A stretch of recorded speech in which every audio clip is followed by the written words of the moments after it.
وأن اعبدوني هذا صراط مستقيم ولقد أضل منكم جبلا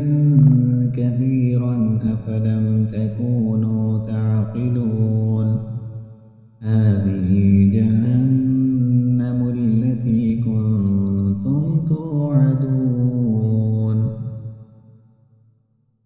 اصلوها اليوم بما كنتم تكفرون اليوم نختم على أفواههم وتكلمنا أيديهم وتشهد أرجلهم بما كانوا يكسبون ولو نشاء لطمسنا على أعينهم فاستبقوا الصراط فأنى يبصرون ولو نشاء لمسخناهم على مكانتهم فما استطاعوا مضيا ولا يرجعون ومن نعمره ننكسه في الخلق أفلا يعقلون وما علمناه الشعر وما ينبغي له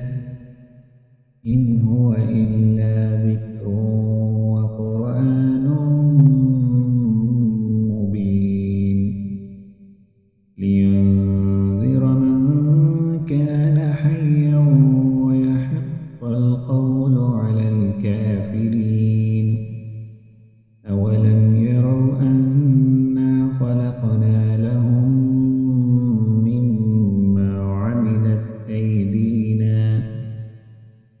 عملت أيدينا أنعاما فهم لها مالكون وذللناها لهم فمنها ركوبهم ومنها يأكلون ولهم فيها منافع ومشارب أفلا يشكرون واتخذوا من دون الله آلهة لعلهم ينصرون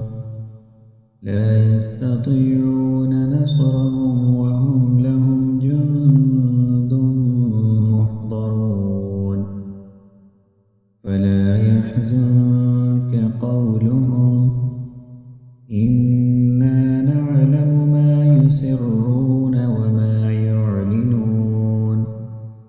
أولم ير الإنسان أنا خلقناه من نطفة فإذا هو خصيم مبين وضرب لنا مثلا ونسي خلقه قال من يحيي العظام وهي رميم